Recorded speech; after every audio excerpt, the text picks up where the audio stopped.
Drama serial ऐश के जुनून की आने वाली एपिसोड बहुत धमाकेदार होने वाली है, क्योंकि अब ना सिर्फ शहरोज एमन को ठिकाने लगाने वाला है, बल्कि इसी के साथ साथ सारा का सारा इल्जाम राहिम पर लगाने वाला है। तो अब क्या शहरोज एमन को गोली मार देगा या फिर एमन के साथ क्या होने वाला है? एमन क्या आगे मर जाएगी या फिर बच जाएगी? ये आज हम आपको बताएंगे। तो अगर अब तक आपने हमारा चैनल सब्सक्राइब नहीं किया तो जरूर करें। तो अब जैसे कि शहरोज एमन को थप्पड़ मारता है और एमन स्टूल से टकरा कर नीचे गिर जाती है, जिसके बाद एमन के सर पर चोट लगती है और सारा का सारा खून बह जाता है। जहाँ ये देखकर शहरोज भी काफी ज्यादा घबरा जाता है और राहिम भी जब आकर देखता है तो उसे भी यही लगता है कि एमन मर चुकी है। लेकिन जैसे ही एमन थोड़ा सा हिलती है और आंखें खोलती है तो राहिम को पता चलता है कि अभी तो एमन जिंदा है। लेकिन अब एमन ने भी राहिम को अपने सामने देख लिया है और वो यही समझेगी कि राहिम शहरोज के साथ मिला हुआ है। और फिर जैसे ही राहिम अपनी माँ को बुलाने बाहर जाता है तो शहरोज और उसके दोस्त एमन को उठाकर वहाँ से ले जाएंगे। लेकिन जैसे ही राहिम अपनी माँ को लेकर वापस आएगा तो वहाँ पर एमन नहीं होगी, जिसके बाद राहिम सारी की सारी सच्चाई अपनी माँ को बता देगा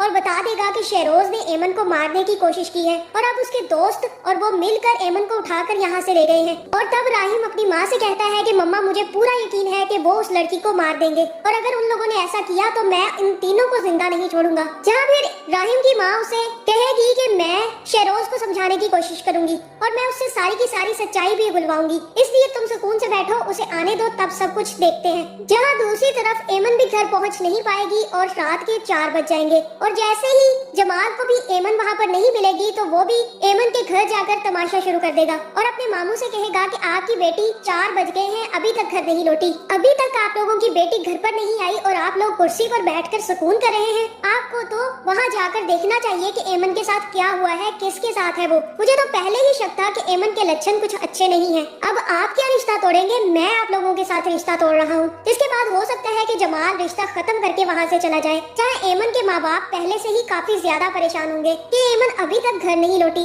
उन्हें क्या पता कि एमन के साथ तो क्या कुछ हो चुका है, वो बेचारी तो मरने के करीब है। जहाँ पे शहरोज जैसे ही घर वापस आएगा तो राहिम भी अपनी माँ से कहेगा कि शहरोज अपने सर बहुत बड़ा गुनाह लेने जा रहा है। वो नहीं चाहता कि वो लड़की जिंदा बचे। अगर उसने उसे मार दिया तो मैं शहरोज को जिंदा नहीं छोड़ूंगा। और फिर जैसे ही शहरोज वापस आएगा तो शहरोज की माँ उसके एक जोरदार थप्पड़ रसीद करेगी और उससे कहेगी कि कहाँ छोड़कर आए हो उस लड़की को, मुझे सच सच बताओ, वो लड़की जिंदा भी है या मर गई? या फिर शहरोज यहाँ पर कहेगा कि माँ, वो लड़की मर चुकी है, उसके जैसे ही चोट लगी थी तो उसके खून बहुत ज्यादा बहा है, इसकी वजह से हम लोग उसे अस्पताल लेकर नहीं गए बल्कि कहीं और फेंक आए हैं और उसकी लाश ही बची थी, वो सांस वगैरह नहीं ले रही थी। और ये सुनकर राहिम को भी काफी ज्यादा गुस्सा आएगा और वो कहेगा कि तुमने बहुत गलत किया शहरोज, तुमने एक मासूम लड़की की जान ले ली, ये एक बहुत बड़ा गुनाह है, तुमने एक मर्डर कर दिया। जहाँ पे शहरोज अपनी माँ को बताएगा कि मैं उस टाइम नशे में था, मुझे नहीं पता चला कि मैंने उसके साथ क्या किया, मैंने तो सिर्फ उसे थप्पड़ मारा था जिसकी वजह से वो नीचे गिरी और उसके सर पे चोट लग गई। अब वो मुझे क्या पता था कि मर जाएगी। और आप तो जानती हैं कि अगर मैं उसे अस्पताल लेकर जाता तो एक बहुत बड़ा केस बन जाता। इसी वजह से मैंने और मेरे दोस्तों ने उठाकर उसे फेंक दिया क्योंकि वो जिंदा ही नहीं बची थी। अब मुझसे हो गई गलती, मैं क्या करूँ, फांसी चढ़ जाऊँ क्या? मान तो रहा हूँ कि मुझसे एक गलती हो गई है। जहाँ फिर राहिम यहाँ पर कहेगा कि शहरोज, तुम्हें फांसी ही चढ़ जाना चाहिए, तुमने एक मासूम सी लड़की की जान ले ली है, तुम्हें अभी तक पता ही नहीं है कि तुमने क्या किया है। जहाँ फिर राहिम शहरोज से कहेगा कि मैं तुम्हें जिंदा नहीं छोड़ूंगा, अब मैं पुलिस को सारी की सारी सच्चाई बताऊंगा और तुम नहीं बचोगे।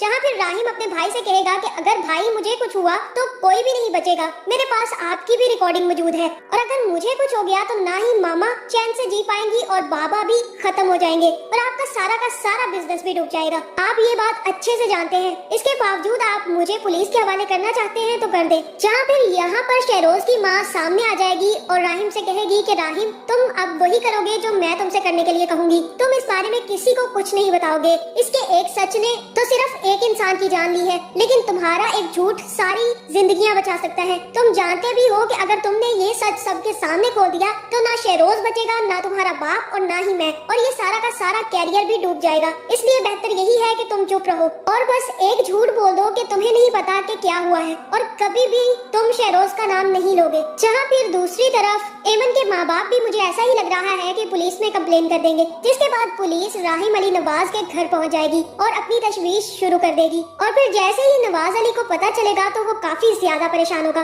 जहाँ फिर वो राहिम से पूछेगा कि कहाँ गई है वो लड़की, तुम्हारे मैनेजमेंट की वो लड़की थी, तुम्हें तो अच्छे से पता होना चाहिए। और तब राहिम यहाँ पर हो सकता है कि झूठ बोल दे। जहाँ फिर राहिम भी अपनी माँ की खातिर शेरोज का नाम नहीं लेगा और खुद पुलिस स्टेशन पहुँच जाएगा। दूसरी तरफ मुझे ऐसा ही लग रहा है कि शेरोज और उसके दोस्तों ने एमन को एक कलीन में लपेट कर सड़क किनारे फेंक दिया है, जहाँ पर कोई आता जाता नहीं होगा। लेकिन जैसे ही पुलिस की तशवीश शुरू होगी तो हो सकता है कि पुलिस को एमन की लाश मिल जाए। लेकिन मुझे ऐसा ही लग रहा है कि एमन नहीं मरेगी और वो सिर्फ और सिर्फ बेहोश होगी, जिसकी वजह से पुलिस तो एमन को अस्पताल ले जाएगी और जैसे ही उसका ट्रीटमेंट होगा और उसको होश आएगा तो वो भी सिर्फ और सिर्फ राहिम का नाम लेगी, क्योंकि उसे तो सिर्फ राहिम पर ट्रस्ट था। लेकिन जैसे ही उसने राहिम को शेरोज के साथ देख लिया, उसे यही लग रहा है कि राहिम शेरोज के साथ मिला हुआ है और इसी वजह से उसने पूल वाला वाकया किसी को ना बताने का कहा था। तो आगे ये ड्रामा काफी ज्यादा इंटरेस्टिंग होने वाला है। आपको ये ड्रामा कैसा लग रहा है कमेंट करके जरूर बताएं और ऐसी वीडियोस देखने के लिए हमारे चैनल को सब्सक्राइब करना ना भूलिएगा।